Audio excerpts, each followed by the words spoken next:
Welcome dear rockets. आइए देखते हैं वॉकिंग डेड सीरीज का सीजन 9। पिछले सारे सीजन्स के लिंक्स आपको नीचे डिस्क्रिप्शन में मिल जाएंगे, बहुत ही अच्छे तरीके से लगाए हुए हैं, तभी आपको कहानी समझ में आ पाएगी और भरपूर एंजॉय आप कर पाएंगे। तो सीजन 8 के एंड में हमने देखा जैसा काल चाहता था, रिक, निगेन, स्कैवेंजर्स और विमेंस गैंग के बीच सुलह हो गई थी। निगेन जो कि रिक के लिए बहुत ही बड़ा खतरा था, उसी पर रिक ने जीत हासिल कर ली और उसे सजा के तौर पर एक सेल में बंद करके रखा गया है। यानी कि अब सब चैन से जी रहे हैं और उन्हें लगता है कि अब उन पर कोई खतरा नहीं आएगा, लेकिन वो नहीं जानते कि इससे भी ज्यादा बदतर प्रॉब्लम्स इनका इंतजार कर रही है। ऐसी कौन सी चुनौती इनके सामने आएंगी, देखने के लिए आ जाइए हमारे साथ सीजन 9। बाकी अगर आप चैनल पर नए हैं तो सब्सक्राइब कर दीजिए। सीजन 9 की शुरुआत में दिखाते हैं कि किस तरह अलेक्जेंड्रिया, हिलटॉप और किंगडम के लोग और सेवियर्स ये सब चैन से जी रहे हैं। पर सबसे टॉप पर है हिलटॉप, जो कि पहले से उपजाऊ जमीन है, जिसकी वजह से यहाँ भरपूर खेती होती है। मैगी को जो बुक मिला था अ की टू द फ्यूचर, उसके मुताबिक मैगी हिलटॉप में कई परिवर्तन करती है,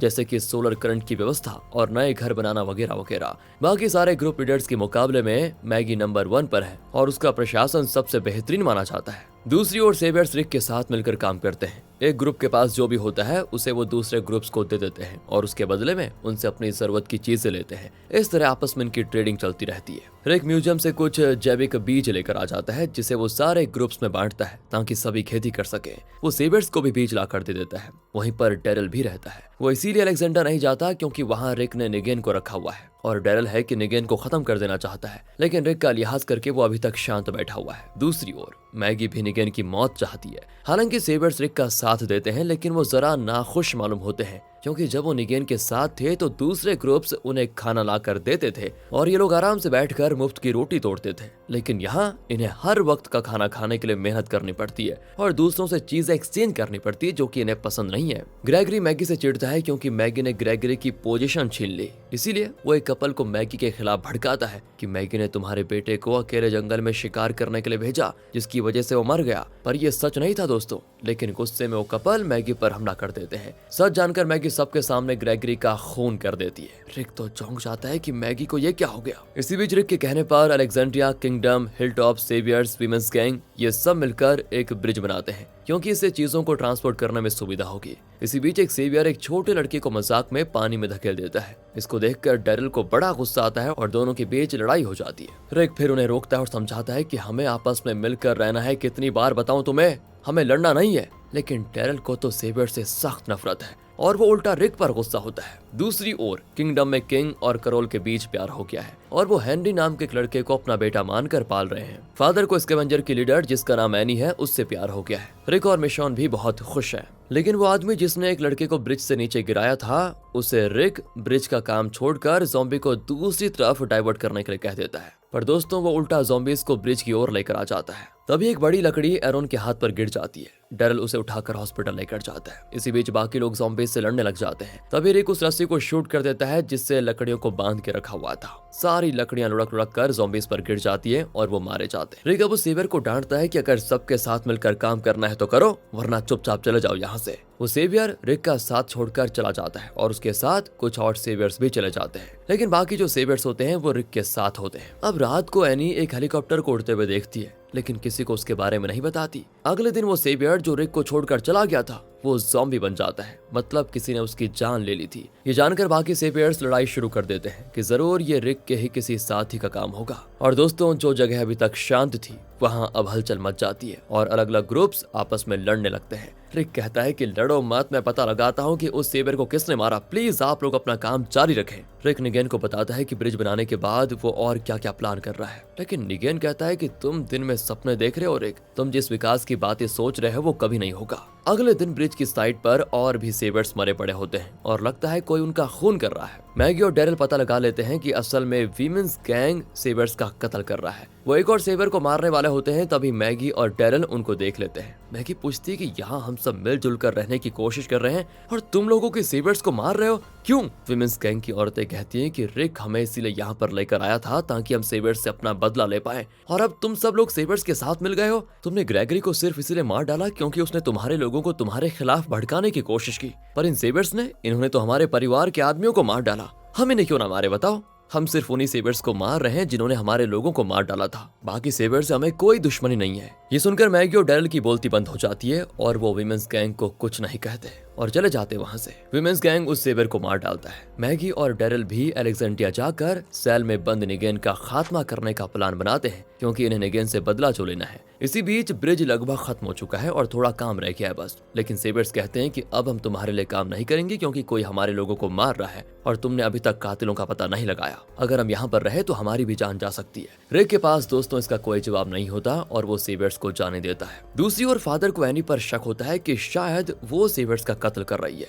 असल में एनी वॉकी टॉकी के जरिए किसी से बात कर रही होती है। शायद इसका कोई अलग ही प्लान चल रहा है। फादर उससे सवाल करता है तो वो कहती है कि मेरे मामले में दखल मत दो फादर, और ये कहते कहते वो फादर को बेहोश कर देती है। यहाँ मैगी निगेन को खत्म करने के लिए अलेक्जेंड्रिया चाहती है। डैरल रिक को कहीं और लेकर जाता है, क्योंकि रिक इन्हें कभी निगेन को मारने नहीं देगा। लेकिन रिक को इनका प्लान समझ में आ जाता है और वो डैरल से लड़ने लगता है। लड़ाई में दोनों एक गड्ढे में गिर जाते हैं। तब उस तरफ बहुत सारे ज़ॉम्बीज आ रहे होते हैं। जैसे तैसे दोनों गड्ढे से बाहर निकलते हैं। डैरल कहता है कि हमें ज़ॉम्बीज को डिस्ट्रैक्ट करके ब्रिज के पास ले जाना होगा, लेकिन रिक मना कर देता है, क्योंकि इतनी मेहनत से बना वो ब्रिज इतने ज़ॉम्बीज का वजन नहीं उठा सकता और टूट जाएगा। रिक घोड़ा चढ़कर ज़ॉम्बीज को दूसरी तरफ ले जाने लगता है। अलेक्जेंड्रिया में निगेन मिशोन को बताता है कि मेरा बेसबॉल बैट संभाल कर रखना, वो मेरी वाइफ की निशानी है। जब वो जिंदा थी तब मुझे उसकी कद्र नहीं थी, लेकिन वो मुझसे बहुत ज्यादा प्यार करती थी। प्लीज मुझे वो बैट दिखाओ। लेकिन मिशोन इनकार कर देती है। मिशोन को पता चल जाता है कि मैगी अलेक्जेंड्रिया आ रही है। दूसरी ओर रिक ज़ॉम्बीज को थोड़ी दूर लेकर जा चुका था, लेकिन अचानक उसका घोड़ा ज़ॉम्बीज को देखकर डर जाता है और रिक को नीचे गिरा देता है। रिक एक जगह पर गिरता है जहाँ एक लोहे का रॉड उसके शरीर में घुस जाता है। वो बेचारा उठ नहीं पाता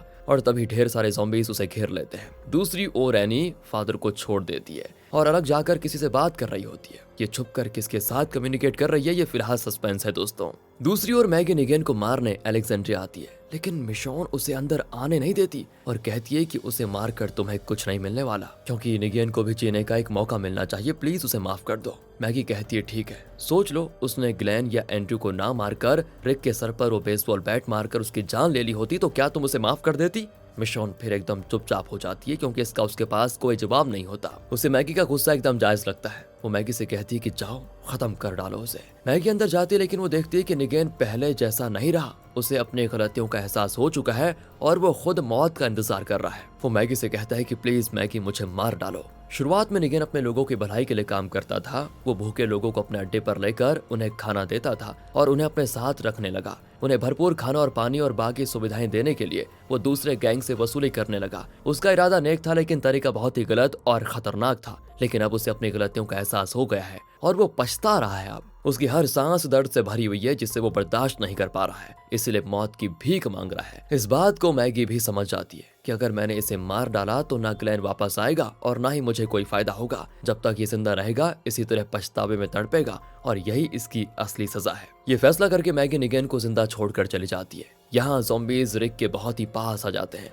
वो बड़ी मुश्किल से ऊपर के रॉड्स को पकड़कर उठ जाता है, हालांकि दर्द के मारे तो उसकी जान निकल रही होती है। वो फिर घोड़े पर चढ़कर ज़ॉम्बीज को दूर लेकर जाता है। तब उसे कुछ इल्यूजन्स आते हैं, जिसमें उसका दोस्त शेन, मैगी के पिता यानी वो डॉक्टर साशा, ये सब दिखते हैं। रिक रियलाइज करता है कि इस तरह ज़ॉम्बीज को वो ज्यादा दूर नहीं लेकर जा सकता, इसीलिए वो उन्हें ब्रिज के पास लेकर आता है ताकि ज़ॉम्बीज इस पर चले और ब्रिज टूट जाए। इस तरह ज़ॉम्बीज पानी में गिरकर मर जाएंगे। रिक आगे जाकर ब्रिज क्रॉस कर लेता है। इसी बीच यहाँ मिशोन, मैगी और डैरल ब्रिज के पास आ जाते हैं और वो ज़ॉम्बीज को शूट करने लगते हैं, लेकिन ज़ॉम्बीज बहुत ही ज्यादा होते हैं। यहाँ डॉक्टर और मिशोन रिक के पास नहीं जा सकते, क्योंकि रिक ब्रिज के उस तरफ है। इतने में ज़ॉम्बीज ब्रिज पर चढ़ जाते हैं। इन्हें लगा कि ब्रिज टूट जाएगा, लेकिन इतने सारे ज़ॉम्बीज के चढ़ने के बाद भी ब्रिज गिरता नहीं। और तब रिक देखता है कि ब्रिज के बीचों बीच बॉम्ब्स लगे हुए हैं। रिक उन बॉम्ब्स पर एम करके शूट कर देता है और ब्रिज होता है ब्लास्ट। उसी के साथ ज़ॉम्बीज और रिक भी फटकर बिखर जाते हैं। डैरल और मिशोन बहुत रोते हैं कि रिक मर गया। दूसरी ओर एनी एक जगह खड़ी होती है जहां वही हेलीकॉप्टर आता है। एनी उस हेलीकॉप्टर को शूट करने के लिए बिल्कुल तैयार होती है, पर वो देखती है कि नदी में ढेर सारे ज़ॉम्बीज की लाशें बहकर आ रही है और ये वही ज़ॉम्बीज हैं जो ब्रिज के ब्लास्ट होने से मर गए थे।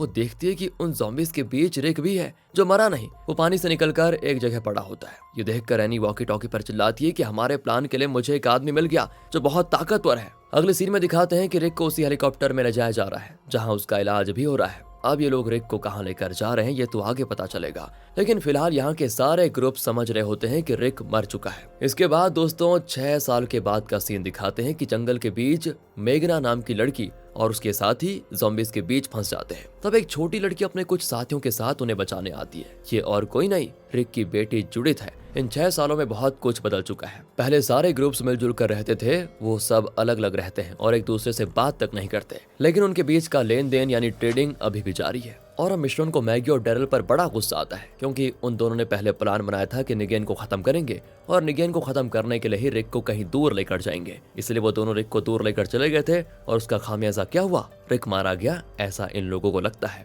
मिश्रण के पास एक छोटा लड़का है जो कि उसका और रिक का बच्चा है। मैगी भी अपने बच्चे के साथ रहती है। ये लोग अलग अलग रहते हैं लेकिन सब बहुत ही खुश हैं। डेरल का कोई ठिकाना नहीं, क्योंकि वो जगह जगह घूमता रहता है। उसे लगता है कि उसकी वजह से रिक मरा, इसलिए वो कम से कम रिक की लाश को ढूंढना चाहता है ताकि उसका ठीक से अंतिम संस्कार कर सके और उसके दिल को चैन आए। यहाँ जुडिथ मेगना और उसके गैंग को घर लेकर आती है। मिश्रण को उन पर शक होता है क्योंकि मेगना के हाथ में एक टैटू है जो कि जेल के कैदियों को लगाया जाता है। ऊपर से उसने एक चाकू भी छुपा के रखा हुआ था, इसीलिए मिश्रण उन्हें यहाँ पर रखना नहीं चाहती। पर जुडिथ इन्हें यहाँ पर लेकर आई थी और उसे बुरा लगेगा अगर मेगना के गैंग को इन्होंने बाहर कर दिया। इसलिए मिश्रण जुडिथ से कहती है कि इन्हें यहाँ रखने के बजाय मैं मैगी से बात करके हिल टॉप में इनके रहने का इंतजाम करूंगी। जुडिथ भी मान जाती है। और दोस्तों निगेन अभी भी जिंदा है और वो सेल में बंद है। उसकी सबसे क्लोज फ्रेंड है रिक की बेटी जुडिथ। वो हमेशा निगेन से बात करती रहती है और निगेन भी उसे बहुत पसंद करता है। दूसरी ओर किंगडम में किंग और करोल ने शादी कर ली है और करोल के हाथ में अब वेडिंग रिंग भी है। ये दोनों हेनरी को अडॉप्ट कर चुके हैं। किंगडम के पाइपलाइंस लीक होने लगते हैं तो हिलटॉप से एक आदमी को बुलाया जाता है जो उसे ठीक करता है। पर हेनरी कहता है कि मैं हिलटॉप जाकर ये सब सीखना चाहता हूँ ताकि आगे से ये काम मैं खुद कर सकूं। करोल हेनरी को लेकर हिलटॉप जाती है, लेकिन किसी नए रास्ते से लेकर जाती है, क्योंकि असल में वो डेरल को ढूंढ रही है। पर उसी रास्ते पर कुछ सेवियर्स आ जाते हैं जो करोल से कीमती चीजें लूटना चाहते हैं। असल में इन 6 सालों में दूसरे ग्रुप्स थोड़े सेटल हो गए हैं, पर सेवियर्स अब एक ग्रुप नहीं रहा बल्कि बिखर चुका है। एक सेवियर करोल का वेडिंग रिंग मांगता है। करोल तो इनकार करती है, लेकिन बाद में उतार कर देना ही पड़ता है उसे। पर हेनरी को बड़ा गुस्सा आता है तो वो सेवियर पर हमला कर देता है और बदले में वो हेनरी को मारने लगता है। करोल तो डर के मारे तुरंत अपना रिंग उतार कर सेवियर को दे देती है और कहती है कि छोड़ दो मेरे बेटे को। हेनरी को अपनी माँ पर बड़ा गुस्सा आता है कि माँ इतनी डरपोक क्यों बन गई हो। अब उस रात वो एक जगह पर रुकते हैं, लेकिन करोल उन सेवियर्स का पता लगाकर उन सबको जला देती है और अपना रिंग वापस लेकर आती है। अब अगले दिन जब हेनरी करोल की उंगली में रिंग देखता है तो बड़ा बौखला जाता है। तब उसकी समझ में आता है कि उसकी माँ कोई डरपोक नहीं बल्कि वाकई में डेंजरस औरत है। आखिर वो डेरल को देख लेते हैं और उसे भी हिलटॉप लेकर जाते हैं। यहाँ अलेक्जेंड्रिया में फादर को दिखाते हैं जो दूसरे ग्रुप्स के साथ कनेक्ट करने की कोशिश करता है ताकि उनके साथ भी दोस्ती बढ़ाई जा सके, ताकि लेन देन का फायदा बढ़िया हो। लेकिन रेडियो ट्रांसमीटर्स का ऊंचाई पर होना जरूरी होता है, वरना सिग्नल्स ना तो ठीक से ट्रांसमिट होंगे और ना ही रिसीव किए जाएंगे। इसीलिए डेविड और रोसिटा कुछ इक्विपमेंट्स लेकर ऊंची जगह की तलाश में निकलते हैं। उन्हें एक ऊंचा टावर दिखता है जिस पर डेविड अपने इक्विपमेंट्स रखकर नीचे उतर रहा होता है कि अचानक वहां ज़ॉम्बीज आ जाते हैं। डेविड झट से कूद जाता है और उसके पैर पर चोट आ जाती है जिसकी वजह से वो चल नहीं पाता। रोसिटा उसकी मदद करती है फिर, और क्योंकि ये ज़ॉम्बी से भाग नहीं सकते तो दोनों कीचड़ शरीर पर मलकर वहीं लेट जाते हैं ताकि ज़ॉम्बीज को पता ना चले। ज़ॉम्बीज उन्हें क्रॉस करके जा रहे होते हैं। यूजुअली ज़ॉम्बीज सिर्फ आवाज निकालते हैं, लेकिन ये ज़ॉम्बीज आपस में फुसफुसा रहे होते हैं कि पता नहीं वो दोनों कहाँ गए, अभी तो यहीं पर थे। ये जानकर इन दोनों के होश उड़ जाते हैं कि ज़ॉम्बीज भी डेवलप हो रहे हैं। कुछ देर के बाद रोसिटा अकेली वहां से बचकर भागती है। वो फ्लेयर गन को शूट करती है जिसको देखकर हिलटॉप से पॉल और एरोन तुरंत उस दिशा में जाते हैं। एरोन के हाथ पर जो भारी लकड़ी गिरी थी उसके बाद से उसने लोहे का हाथ जैसा कुछ पहन रखा होता है। वो देखते हैं कि रोसिटा बेहोश है। इतने में करोल, डेरल और हेनरी हिलटॉप आ जाते हैं। अब डेरल, पॉल और एरोन डेविड की तलाश में जंगल में जाते हैं। करोल हेनरी को हिलटॉप में काम सीखने के लिए छोड़कर वापस किंगडम चली जाती है। इसी बीच यहाँ मिश्रण को दिखाते हैं। वो मेगना की गैंग को लेकर हिलटॉप आ जाती है। असल में रिक के बेटे कार्ल ने जिस डॉक्टर को बचाया था वो मिश्रण को बताता है कि फिलहाल मैगी हिलटॉप में नहीं है। मैगी के बाद हिलटॉप में टॉप पोजीशन पर है पॉल, लेकिन वो भी डेविड को ढूंढने गया हुआ है। इसीलिए मिश्रण मेगना की गैंग को हिलटॉप में छोड़ देती है। फिर वो रोसिटा से मिलती है जो अब होश में आ चुकी है, और जब उसे पता चलता है कि पॉल, डेरल और एरोन डेविड को ढूंढने गए हुए हैं तो वो कहती है कि नहीं, उनको नहीं जाना चाहिए था, वहाँ बहुत ही खतरा है। ये कहकर वो इन्हें कहीं और लेकर जाती है। दूसरी ओर हेनरी यहाँ प्लम्बिंग का काम सीखने के बजाय बाहर के लड़कों के साथ मिलकर हिलटॉप से बाहर जाता है और नशा करना सीखता है। ये जानकर उसको सजा के तौर पर एक सेल में बंद कर दिया जाता है। डेरल और उसके साथी डेविड का पता लगा लेते हैं जो कि एक टूटे फूटे घर में छुपा हुआ है। ये लोग पूछते हैं कि महज वॉकर्स के डर से तुम यहाँ छुपे बैठे हो, उन्हें जान से मार क्यों नहीं देते। वैसे zombies को भी दोस्तों ये लोग वॉकर्स कह रहे हैं, तभी तो सीरीज का नाम वॉकिंग डेड है। खैर यहाँ डेविड कहता है कि महज वॉकर्स नहीं है, वो हमारी तरह बात कर रहे थे और तो और हम दोनों को पकड़ने का प्लान तक बना रहे थे। पर दोस्तों उसकी बात पर यहाँ कोई यकीन नहीं करता। वो कहता है कि शायद ज़ॉम्बीज इवॉल्व हो रहे हैं, मतलब इंटेलिजेंट बन रहे हैं। डेविड को गलत प्रूव करने के लिए डेरिल इनके रास्ते में आते हुए ज़ॉम्बीज के झुंड को डिस्ट्रैक्ट करने के लिए पटाखा चलाकर दूसरी दिशा में फेंकता है, लेकिन उस आवाज को सुनकर भी ज़ॉम्बीज उस तरफ नहीं जाते बल्कि डेविड की दिशा में ही चलकर आते हैं। और ये देखने के बाद तो डेरिल को अपनी आंखों पर विश्वास नहीं होता। उसे लगता है कि कहीं डेविड की बात सच तो नहीं है। डेविड के पैर पर जैसा कि आपको पता है चोट लगी थी, तो ये दोनों उसे उठाकर चलने लग जाते हैं। वहाँ पर एक गेट होता है लेकिन ये लोग उसे खोल नहीं पाते। ज़ॉम्बीज अब इनके करीब आ चुके होते हैं और इन्हें ज़ॉम्बीज की बातें भी सुनाई देती है। सुनकर पॉल और डेरिल तो शॉक में हो जाते हैं कि ये हो क्या रहा है, ज़ॉम्बीज और बातें कैसे कर रहे हैं ये लोग। एंड वक्त पर मिशोन और दूसरे लोग आकर गेट खोल देते हैं और ये लोग आ जाते हैं अंदर। पॉल को ज़ॉम्बीज की कुछ बातें अभी भी सुनाई देती है, तो वो तो उन ज़ॉम्बीज को काट फेंकता है, लेकिन उनमें से एक ज़ॉम्बी बच जाता है। पॉल उसे मारने वाला होता है लेकिन वो उल्टा पॉल को पकड़कर उसका छुरा उसी पे घोंप देता है। बेचारा पॉल वहीं स्पॉट पर मर जाता है। ये देखकर तो बाकी लोग एकदम शॉक में। वो उस ज़ॉम्बी को तुरंत मार डालते हैं, लेकिन अचानक ज़ॉम्बी के झुंड से कई ज़ॉम्बीज चाकू वगैरह लेकर इनका पीछा करने लगते हैं। ये लोग उनसे लड़ते भी हैं। मिशोन एक ज़ॉम्बी को मार डालती है, लेकिन उसे लगता है कि ये ज़ॉम्बी नहीं इंसान है। तब वो नोटिस करती है कि उस ज़ॉम्बी की खाल निकल रही है। उसे निकालने पे पता चलता है कि ये ज़ॉम्बी नहीं इंसान है, असल में ये एक गैंग है जिसका नाम है विस्पर्स। ये लोग ज़ॉम्बी को मारकर उनकी खाल उतार कर पहन लेते हैं और ज़ॉम्बीज के बीच ज़ॉम्बीज बनकर घूमते हैं। और जब वो ज़ॉम्बीज के बीच होते हैं तो आपस में जोर से बातें नहीं करते बल्कि विस्पर्स करते हैं, यानी फुसफुसाकर। इसीलिए इनके गैंग का नाम विस्पर्स है। अब ये लोग एक विस्परर को जिंदा पकड़ने में सफल हो जाते हैं। उसे और पॉल की लाश को लेकर वो हिल टॉप आते हैं। दूसरी ओर अलेक्जेंड्रिया में निगेन देखता है कि उसका सेल खुला हुआ है। असल में फादर निगेन से बात करने आया था और उनके बीच बहस हुई थी। वो गुस्से में चला गया लेकिन सेल को बंद करना भूल गया था। मौका पाकर निगेन कई साल के बाद सेल से बाहर निकलता है। वो बचकर जाने की कोशिश करता है लेकिन जुडिथ उसे गन पॉइंट पर पकड़ लेती है। तब निगेन कहता है कि कई साल यहाँ पर बंद रहकर मैं उब गया हूँ, सोचा थोड़ा बाहर घूमकर आ जाऊं। जुडिथ कहती ठीक है, पर जल्दी आ जाना। जुडिथ और निगेन की अच्छी दोस्ती है, तो वो निगेन की बात का यकीन करके उसको जाने देती है। अब निगेन अलेक्जेंड्रिया से बचकर बाहर आ चुका है और वो जी भर के ज़ॉम्बीज को मारता है। फिर एक स्टोर में जाता है और नए कपड़े लेकर आराम से पहनता है। यहाँ से वो सीधे अपने अड्डे पर जाता है जहाँ एक भी सेवियर नहीं होता। पहले तो वो बाकी गैंग से छीन कर खाते थे, लेकिन जब उन्हें एहसास हुआ कि बाकी गैंग्स भी स्ट्रांग हो गए हैं और उन्हें धमकाया नहीं जा सकता, तो सेवियर्स बिखर गए और अलग अलग गैंग्स में रहने लग गए थे। ये सारी बातें जानकर निगेन बड़ा उदास हो जाता है। वो बाइक लेकर वापस अलेक्जेंड्रिया की ओर आ रहा होता है कि सड़क के बीचों बीच जुडिथ उस पर गन तान कर खड़ी होती है। निगेन सडन ब्रेक मारता है और फिसल कर गिर जाता है। वो कहती है कि मैंने अनजाने में तुम्हें बाहर जाने दिया, चुपचाप वापस चले जाओ। निगेन कहता है कि अरे बेटा, मैं तो खुद अलेक्जेंड्रिया आ रहा था, बाहर अब मेरा कोई नहीं रहा, चलो अलेक्जेंड्रिया चलते हैं। वहाँ सेल में बंद ही सही, कम से कम तुम तो होगी जो मुझसे बात करोगी। ये कहकर वो जुडिथ को लेकर अलेक्जेंड्रिया आ जाता है। हिलटॉप में पॉल की लाश को देखकर लोग बहुत दुखी होते हैं। अब पॉल की पोजीशन टेरा को मिलती है और ये लोग जिस विस्परर को पकड़ कर लेकर आए थे उसे हेनरी के पास वाले सेल में बंद किया जाता है। वो विस्परर तो इन्हें किसी भी कीमत पर अपने विस्परर्स गैंग के बारे में बताना नहीं चाहती। तब हेनरी चिल्लाता है कि उस लड़की को टॉर्चर क्यों कर रहे हो। टेरल समझ जाता है कि हेनरी उस लड़की को पसंद करने लगा है और वो दोनों को उनके सेल्स में छोड़कर बाहर चला जाता है। अब हेनरी उससे बात करने लगता है तो वो अपनी लाइफ में हुई बातें बताती है। बाहर से टेरल भी सुन रहा होता है। दोस्तों, इस लड़की का नाम है लिडिया और ये अपने पेरेंट्स के साथ रहती थी, पर इन्हें हर पल ज़ॉम्बीज का डर रहता था। लेकिन लिडिया की माँ एक साइको है। एक लड़का ज़ॉम्बी को देखकर डर के मारे रोने लगता है तो लिडिया की माँ उस लड़के को मार डालती है क्योंकि उसने आवाज निकाली थी। इतना ही नहीं, लिडिया की माँ ने लिडिया के पापा को ही मार डाला था। ये उसी का आइडिया था कि ज़ॉम्बीज को मारकर हम उनकी खाल पहन लेंगे और उन्हीं के बीचों बीच घूमेंगे, तब हमें उनसे डरने की जरूरत नहीं होगी, ज़ॉम्बीज हमारे दोस्त बन जाएंगे। ये उसकी माँ की फिलोसफी थी और इसी के आधार पर उसने अपना एक गैंग बना लिया था जिसका नाम है विस्परर्स। डेरिल समझ जाता है कि विस्परर्स बहुत ही पावरफुल गैंग है क्योंकि वो कहीं भी हो सकते हैं और किसी को पता भी नहीं चलेगा कि वो इंसान है या ज़ॉम्बीज।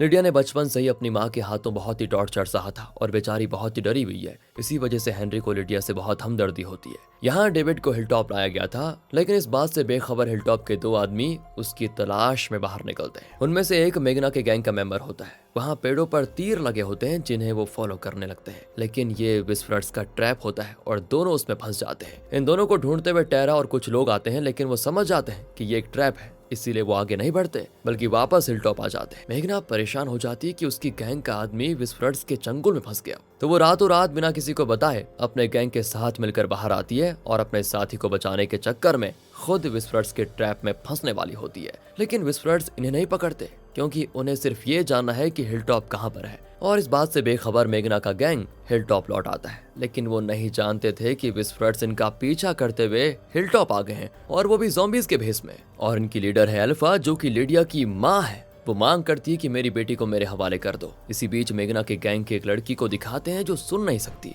वो मकई की फसलों के बीच छुपी होती है। डैरल जानता है कि अल्फा लिडिया को बहुत ही टॉर्चर करती थी, इसलिए वो लिडिया को इनके साथ भेजना नहीं चाहता। वो धमकाता है कि चुपचाप निकल जाओ यहाँ से, लिडिया तुम्हारे साथ नहीं आएगी कभी भी। लेकिन अल्फा तो एकदम डट कर खड़ी रहती है। तब और भी विस्फर्ट्स आने लग जाते हैं। उनमें से एक औरत के हाथ में एक छोटा बच्चा भी होता है। अल्फा कहती है कि तुम्हारे 2 आदमी मेरे कब्जे में हैं, अगर मेरी बेटी को छोड़ दोगे तो मैं इन्हें जिंदा लौटा दूंगी। इसी बीच उस औरत के छोटे बच्चे की आवाज को सुनकर वहाँ कई ज़ॉम्बीज आ जाते हैं। तो अल्फा उस औरत से कहती है कि बच्चा नीचे रख दो। वो भी बच्चे को नीचे रखकर साइड में चले जाती है। ज़ॉम्बीज उस बच्चे को मार भी डालें तो अल्फा को कोई फर्क नहीं पड़ता, क्योंकि उसका मानना है कि जो किस्मत में लिखा होता है वही होता है। इसी बीच मेघना के गैंग का वो आदमी जिसे ये लोग बंदी बनाकर लाए हैं, खेत में छुपी उस लड़की को हाथ से इशारा करता है कि बच्चे को बचाओ, क्योंकि वो सुन नहीं सकती इसलिए इशारा करता है। वो भी बाहर निकलकर बच्चे को बचा लेती है। डैरल समझ जाता है कि ये लोग लिडिया के बिना तो जाने वाले हैं नहीं, इसलिए वो लिडिया को अल्फा के हवाले कर ही देता है। लिडिया अल्फा को अपनी माँ पुकारती है तो वो लिडिया को चांटा मारती है और कहती है कि मैं माँ नहीं अल्फा हूँ, उसी नाम से पुकारो मुझे, जैसा कि गैंग के बाकी लोग पुकारते हैं। एंड फिर वो लिडिया को लेकर चले जाते हैं। हेनरी परेशान हो जाता है और वो एक नोट लिखता है कि मैं लिडिया को ढूंढने जा रहा हूँ। फिर वो निकल जाता है हिलटॉप से बाहर, लेकिन डैरल उसे देख लेता है और उसका पीछा करने लगता है। डैरल के साथ मेघना की गैंग की वो लड़की भी होती है जो सुन नहीं सकती, उसका नाम है शनाया। डैरल और शनाया के साथ डैरल का डॉग भी होता है। दूसरी ओर किंग और करोल एक थिएटर से प्रोजेक्टर लाइट वगैरह चुरा कर लाते हैं, क्योंकि किंगडम में एक थिएटर है पर प्रोजेक्टर लाइट्स नहीं है। रिक के ना होने से सारे गैंग्स अलग अलग रह रहे हैं और एक दूसरे से कम्युनिकेट नहीं करते, पर किंग चाहता है कि किंगडम में सारे गैंग्स का एक गेट टुगेदर हो ताकि सब पहले की तरह मिलजुल कर रहें। इसी के लिए ये लोग प्रोजेक्टर लेने के लिए गए थे। दूसरी ओर हेनरी विस्फर्ट्स के अड्डे को ढूंढ लेता है। अचानक एक बड़ा विस्फरर जिसका नाम है बीटा, वो उसे अल्फा के पास लेकर जाता है। इस विस्फरर्स गैंग में अल्फा और बीटा मेन लीडर्स हैं। अल्फा लिडिया से हिलटॉप के बारे में पूछती है कि वो कैसी जगह है और किस तरह के लोग वहाँ पर रहते हैं, पर लिडिया उसे ज्यादा कुछ नहीं बताती। तब 2 विस्फरर्स अल्फा से पूछते हैं कि इस लड़के को तुमने यहाँ पर क्यों पकड़ कर रखा हुआ है? हमें तो कहती हो कि किस्मत को कोई नहीं बदल सकता, लेकिन जब अपनी बेटी पर बात आए तो उसे बचाने के लिए तुम हम सबको हिलटॉप लेकर गई। हमारे कितने ही साथियों की जान गई है तुम्हारी वजह से। अब इस लड़के को ढूंढते हुए हिलटॉप के लोग यहाँ पर आएंगे और हम पर हमला करेंगे। हमें तो लगता है कि तुम हम सबको मरवा कर रहोगी। ये सुनकर अल्फा को इतना गुस्सा आता है कि वो दोनों को वहीं पर मार डालती है, क्योंकि वो नहीं चाहती कि उसके खिलाफ यहाँ पर कोई एक भी शब्द कहे। अल्फा को शक होता है कि अगर हेनरी लिडिया को ढूंढते हुए इतना रिस्क लेकर यहाँ तक पहुंचा है तो जरूर उसके और लिडिया के बीच कुछ चल रहा होगा। अपना शक दूर करने के लिए वो लिडिया को चाकू देकर हेनरी को खत्म करने को कहती है, पर लिडिया ऐसा नहीं करती। तब अचानक वहाँ पर बहुत सारे ज़ॉम्बीज आ जाते हैं, तो सारे विस्फरर्स ज़ॉम्बीज की खाल पहनकर उनके साथ ही चलने लगते हैं। हेनरी के पीछे एक ज़ॉम्बी होता है जो असल में डैरल है। वो भी विस्फरर्स का मेथड अपनाकर ज़ॉम्बी की खाल पहनकर आया है। वह हेनरी को बचाकर लेकर जाता है, लेकिन हेनरी ने लिडिया का हाथ पकड़ा होता है और उसे भी वो साथ लेकर जाते हैं। यहाँ किंग ने मिशोन को भी गेट टुगेदर के लिए न्योता भेजा होता है, लेकिन मिशोन बहुत ही परेशान है और वो किसी से नहीं मिलना चाहती। ऊपर से ज़ॉम्बीज के भेस में यहाँ नए दुश्मन घूम रहे हैं, उनका भी हमें मुकाबला करना है, ये उसके मन में होता है। इसलिए वो कहती है कि मैं कहीं नहीं जाऊंगी, मुझे बस अलेक्जेंड्रिया की सुरक्षा करनी है। वो निगेन से पूछती है कि तुम तो बचकर भागे थे ना, फिर वापस क्यों आए? निगेन कहता है कि हाँ, इरादा तो यहाँ से बचकर निकलने का ही था, लेकिन यहाँ से जाने का मेरा मन नहीं करता। झूठ मत बोलो निगेन, तुम अपने अड्डे पर गए होगे, लेकिन अब वहाँ पर कोई नहीं है और ना ही कोई सेवर्स है। तुम बाहर रहोगे तो भूखे मर जाओगे, इसलिए तुम वापस आ गए है ना? निगेन कहता है कि नहीं, यहाँ मेरी एक दोस्त है जो मुझसे बात करती है, बस उसी के लिए मैं यहाँ लौट आया। बाहर तो मेरे साथ बात करने वाला कोई है भी नहीं। और तब मिशोन खिड़की के पास जुडिथ को देख लेती है और समझ जाती है कि निगेन के साथ वही बात करती होगी। वो जाकर जुडिथ से पूछती है तो वो भी कहती है कि हाँ मम्मी, मैं बहुत टाइम से निगेन से बात करती हूँ। मिशोन उसे समझाती है कि तुम निगेन को नहीं जानती बेटा, वो बहुत ही खतरनाक आदमी है, उसने कई कत्ल किए हुए हैं। पर जुडिथ कहती है कि जहाँ तक मैंने निगेन से बात की है, मुझे तो यही लगता है कि वो बदल चुका है, वो अच्छा बन चुका है, और वो बुरा भी है तो अच्छा बनने का एक मौका तो उसको मिलना चाहिए। ये रिक और काल के वही शब्द हैं जो अब जुडिथ दोहरा रही है। उसकी ये बातें मिशोन को इमोशनल कर देती है, क्योंकि उसे रिक और काल की याद आ जाती है। अब उसे निगेन पर थोड़ा भरोसा भी होने लगता है। इतना ही नहीं, वो किंगडम जाने के लिए मान भी जाती है। दूसरी ओर किंगडम में गेट टुगेदर की तैयारियां चल रही होती है। तब किंग को पता चलता है कि हाईवे मैन नाम का एक गैंग है जो हाईवेज को ब्लॉक करते हैं, और अगर किसी को उस हाईवे से जाना होता है तो उन्हें उस गैंग को खाना या और कुछ सप्लाईज देने पड़ जाते हैं। इस गेट टुगेदर के लिए लोगों को उसी हाईवे से आना पड़ेगा जिसे हाईवे मैन ने ब्लॉक करके रखा हुआ है। अब कैरोल हाईवे मैन से मिलने चाहती है और उनके साथ एक डील करती है कि हम तुम्हें खाना या सप्लाईज नहीं देंगे बल्कि तुम्हें मूवी दिखाएंगे। ये सुनकर वो चौंक जाते हैं क्योंकि ज़ॉम्बी एपोकलिप्स के बाद तो यहाँ खाने पीने के लिए लोग लड़कर मर रहे हैं। ऐसे में वो कौन सी जगह है जहाँ मूवीज दिखाई जा रही है। उनको बड़ा आश्चर्य होता है। कैरोल कहती है कि किंगडम में आ जाओ, वहाँ सारी सुविधाओं के साथ मूवी थिएटर है। इसके बदले में तुम हाईवे से अपना ब्लॉक हटा दो। वो भी इस डील के लिए मान जाते हैं। इस तरह ये प्रॉब्लम भी कैरोल ने सॉल्व कर दी थी। अब हिलटॉप से टेरा और दूसरे लोग किंगडम आ जाते हैं, लेकिन हेनरी नहीं आया होता है। टेरा कहती है कि हेनरी डेरल के साथ है, वो दोनों आते ही होंगे बस। दूसरी ओर डेरल, लिडिया, हेनरी और शनाया एक बिल्डिंग में जाकर छुप जाते हैं तो वहाँ भी ज़ॉम्बीज आते हैं। डेरल जानता है कि इनके बीच विस्पर्स भी होंगे। वो कहता है कि हमें उन पर हमला करने के लिए बिल्कुल तैयार रहना होगा, और जैसे ही विस्पर्स आते हैं ये लोग उन पर हमला शुरू कर देते हैं। डेरल तो बेटा को पकड़कर नीचे धकेल देता है जो कि लिफ्ट पर गिरता है, लेकिन वो जिंदा है। फिर डेरल तीनों को लेकर अलेक्जेंड्रिया आ जाता है। यहाँ मिशोन की बात करें तो उसे लिडिया और सशा पर बिल्कुल भरोसा नहीं है, क्योंकि वो अलेक्जेंड्रिया में किसी भी बाहर वाले को जगह देना नहीं चाहती। इसीलिए उसने मेघना के गैंग को भी यहाँ रहने नहीं दिया, बल्कि उन्हें हिलटॉप में छोड़ दिया। हम मिशोन ऐसा क्यों कर रही है ये जानने के लिए हमें फ्लैशबैक में जाना होगा। रिक के जाने के 9 महीने के बाद का सीन दिखाया जाता है जब मिशोन 9 महीने की प्रेग्नेंट थी। मिशोन और डेरल उस वक्त भी रिक की बॉडी को ढूंढ रहे थे। एक दिन मिशोन अपने एक पुराने दोस्त से मिली जिसके साथ कुछ बच्चे भी थे। मिशोन अपने दोस्त और उन बच्चों को अलेक्जेंड्रिया लेकर आई। मिशोन को अपने दोस्त पर बहुत ही विश्वास था, लेकिन एक दिन वो उन बच्चों को और अलेक्जेंड्रिया के सभी बच्चों को अगवा करके लेकर गई। मिशोन और डेरल अलेक्जेंड्रिया के बच्चों को छुड़ाने गए तो उन्हें पता चला कि असल में मिशोन की दोस्त एक साइको है जिसने उन बच्चों को भी अपने तरह साइको बना के रखा हुआ है। बच्चों के हाथ में हथियार देकर वो उन्हें कत्ल करना सिखा रही थी। वो डेरल और मिशोन को बंदी बना लेते हैं और अपने पेट पर किसी गर्म चीज से एक्स मार्क बना देते हैं। मिशोन के दोस्त ने मिशोन पर ही हमला कर दिया। हालांकि जैसा कि आपको पता है कि उस वक्त मिशोन प्रेग्नेंट थी और कोई रास्ता न पाकर मिशोन ने अपने दोस्त का कत्ल कर दिया। फिर वो बाकी बच्चों को समझा बुझाकर अलेक्जेंड्रिया ले जाना चाहती थी, लेकिन उस औरत ने उन्हें इतना साइको बना दिया था कि वो खून के प्यासे हो गए और हिलटॉप के बच्चों पर हमला करने लगे। और अब जुडिथ और अलेक्जेंड्रिया के बाकी बच्चों को बचाने के लिए मिशोन को मजबूरन उन साइको बच्चों का खात्मा करना पड़ा। इस तरह वो जुडिथ और बाकी बच्चों को बचाकर अलेक्जेंड्रिया लेकर आई थी। उसे लगा कि जब मेरी क्लोज फ्रेंड मेरे और अलेक्जेंड्रिया के लोगों के लिए इतना बड़ा खतरा बन सकती है तो औरों का क्या ही कहना। उस दिन मिशोन ने फैसला किया कि वो बाहर से किसी को भी अलेक्जेंड्रिया के अंदर आने नहीं देगी और यहाँ किसी और को रहने देगी भी नहीं। प्रेजेंट में दिखाते हैं जुडिथ को अलेक्जेंड्रिया में ना पाकर मिशोन थोड़ी घबरा जाती है और निगेन से पूछती कि वो कहाँ पर है। निगेन कहता है कि पहले तो तुम जुडिथ को छोटी बच्ची समझना बंद करो, वो बहुत ही समझदार और दिलेर लड़की है। मिशोन पूछती है तुम जुडिथ के बारे में जानते ही क्या हो। निगेन कहता है कि तुमसे तो ज्यादा ही जानता हूँ उसके बारे में। मैंने उसे अपने बारे में लगभग सब कुछ बताया है। मैंने कौन से कांड किए, बदले में उसके बाप ने क्या किया, काल कितना साहसी था, ये सब मैंने उसे बता दिया है। मिशोन भी रियलाइज करती है कि निगेन और जुडिथ कितने क्लोज फ्रेंड्स बन चुके हैं, तो वो कहती है कि ध्यान रखना आगे से उसे ऐसी बातें मत बताया करो, वो कहीं बहुत वायलेंट ना बन जाए। फिर वो जुडिथ को ढूंढने जाती है तो देखती है कि जुडिथ तो ज़ॉम्बीज़ को पकड़ पकड़ कर उनकी ऐसी की तैसी कर रही है। उसे किसी से भी डर नहीं लगता। शायद लगता है उसके इस कैरेक्टर के पीछे निगेन का हाथ है, जिसकी कहानियां सुनकर वो एकदम निडर हो गई। खैर मिशोन उसे और दूसरों को लेकर किंगडम की ओर निकलती है जहां पार्टी होने वाली है। लिडिया और हेनरी भी वहां पर आ जाते हैं। उन्हें विस्पर्स देख लेते हैं और एल्फा को बता देते हैं कि आज सभी किंगडम में इकट्ठा हो रहे हैं। और अब एल्फा भी किसी तरह किंगडम के अंदर जाना चाहती है। किंगडम की एक औरत जब बाहर निकलती है तो उसे मारकर एल्फा उसकी खाल निकाल लेती है और उसे खुद पहनकर किंगडम के अंदर चली जाती है। फंक्शन शुरू होता है। कई साल के बाद सारे गैंग्स, जिन्हें अब हम कम्युनिटीज कहेंगे, वो सब मिले होते हैं। सब एक दूसरे से मिलकर बड़े खुश होते हैं। सारी कम्युनिटीज एक एग्रीमेंट पर साइन करती है कि इसके बाद उनके बीच दोस्ती बनी रहेगी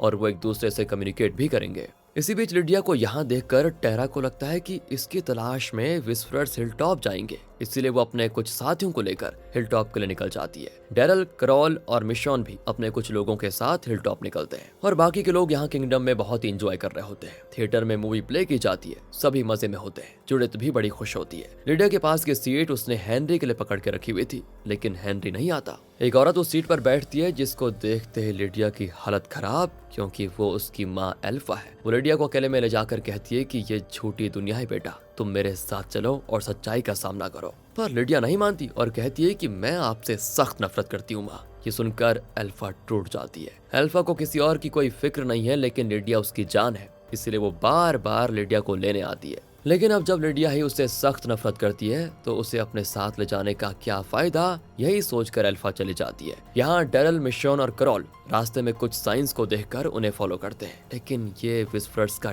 ट्रैप होता है और ये लोग उसमें फंस जाते हैं। लेकिन अल्फा कहती है कि अब मुझे लिडिया नहीं चाहिए, उसे तुम्हारे पास रहने दो, लेकिन मुझे डेरल से बात करनी है। ये कहकर वो डेरल को एक बड़ी खाई के पास लेकर जाती है, जहाँ लाखों की तादाद में ज़ॉम्बीज होते हैं। उनके बीच बहुत सारे विस्पर्स भी होते हैं। अब अल्फा डेरल से ये कहती है कि आगे से तुम्हारे और हमारे गैंग के बीच कोई प्रॉब्लम नहीं होनी चाहिए। वहाँ जो तुम्हें पहाड़ दिख रहा है ना, वहाँ हमने एक बॉर्डर बना के रखा हुआ है, उस बॉर्डर को तुम कभी क्रॉस मत करना, अगर क्रॉस करोगे तो पछताओगे, पहले बता रही हूँ। डेरल कहता है कि हम तुम्हारी जगह पर नहीं आएंगे, अगर तुम लोग भी हमें परेशान ना करो तो फिर कोई प्रॉब्लम नहीं होगी, हम सब अपनी अपनी जगह पर चैन से रह सकते हैं। फिर डेरल, मिशॉन और क्रॉल पहाड़ के उस बॉर्डर को देखने जाते हैं जिसका जिक्र अल्फा ने किया था, और वहाँ का दृश्य देखकर इनकी सांसें रुक जाती है। बॉर्डर के तौर पर लकड़ी के खंभे गड़े होते हैं जिन पर कुछ लोगों के कटे हुए सर रखे होते हैं। ये उन लोगों के सर हैं जो विस्पर्स के ट्रैप में फंसे थे, जैसे कि हाईवेमैन एडिथ जो अक्सर दीवार टाप कर अलेक्जेंड्रिया से बाहर जाती थी। फिर होता है टेरा का सर जो पॉल के मरने के बाद हिलटॉप को संभाल रही थी,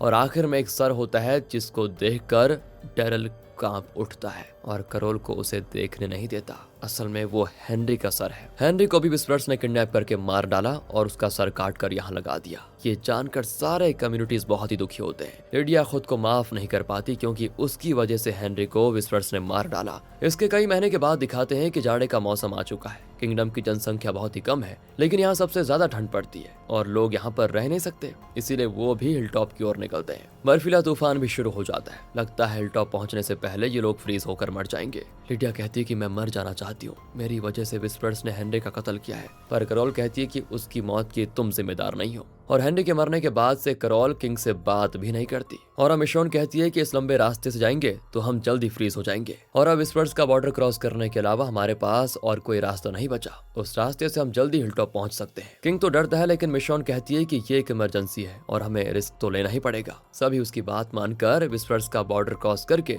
हिलटॉप पहुंच जाते हैं। रास्ते में ज़ॉम्बीज आते हैं और इन्हें पता नहीं चलता कि वो ज़ॉम्बीज हैं या फिर विस्पर्स, और जब उन्हें यकीन हो जाता है कि ये ज़ॉम्बीज हैं तो वो उन्हें मार डालते हैं। इस तरह किंगडम के लोग हिलटॉप में सेफ पहुंच जाते हैं। फिर करॉल, डेरल, मिशॉन और दूसरे लोग अलेक्जेंड्रिया के लिए निकल जाते हैं। यहाँ अलेक्जेंड्रिया में भी बहुत ही ठंड पड़ती है, तो लोग आग जलाकर बैठे होते हैं। सेल के अंदर बहुत ज्यादा ठंड होता है, तो वो निगेन को भी बाहर निकाल कर अपने साथ बिठा देते हैं। निगेन किसी का कहा नहीं मानता, लेकिन जुडिथ का हर एक शब्द वो बिना सवाल किए मान लेता है। वो सबके साथ बहुत ही अच्छे से बात करता है। तब बर्फ पड़ती है और आग बुझ जाती है। अब यहाँ पर रुकना मुश्किल होगा, ये सोचकर वो आगे बढ़ते हैं। तभी दूर से डेरल के डॉग की आवाज आती है। जुडिथ कहती है कि उस बेचारे को भी ठंड लगती होगी, ये कहकर वो उसको लेने जाती है। फादर और दूसरे लोग भी उसे देखते हैं, लेकिन उसके पीछे नहीं जाते क्योंकि बर्फ पड़ रहा है और तेज तूफान भी चल रहा है। पर निगेन जुडिथ के पीछे भागता है और तभी कोई नुकीली चीज उसके पैर में लग जाती है। फिर भी वो जुडिथ को ढूंढने लग जाता है। जुडिथ डॉग के साथ होती है। निगेन अपने घाव की परवाह न करते हुए जुडिथ को उठाकर ले आता है। अब अगले दिन डेरल, मिशॉन और करोल आ जाते हैं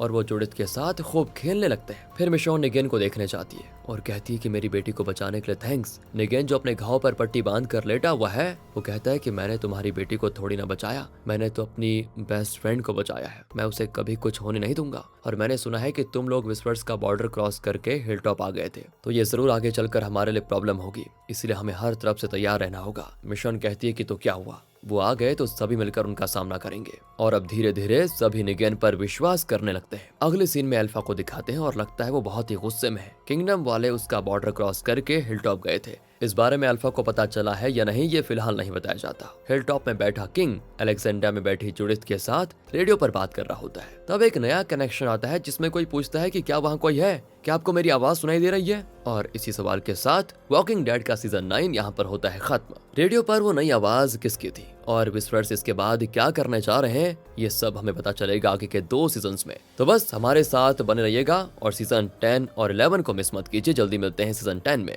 मेरे ख्याल से तो वो रिक है, आपको क्या लगता है? अगर ये वीडियो अच्छी लगी हो, स्टोरी अच्छी लगी हो, एक्सप्लेनेशन अच्छा लगा हो तो लाइक कीजिए, चैनल को सब्सक्राइब। मिलते हैं आपसे अगली वीडियो में। ध्यान रखिएगा अपना and finally thanks for watching.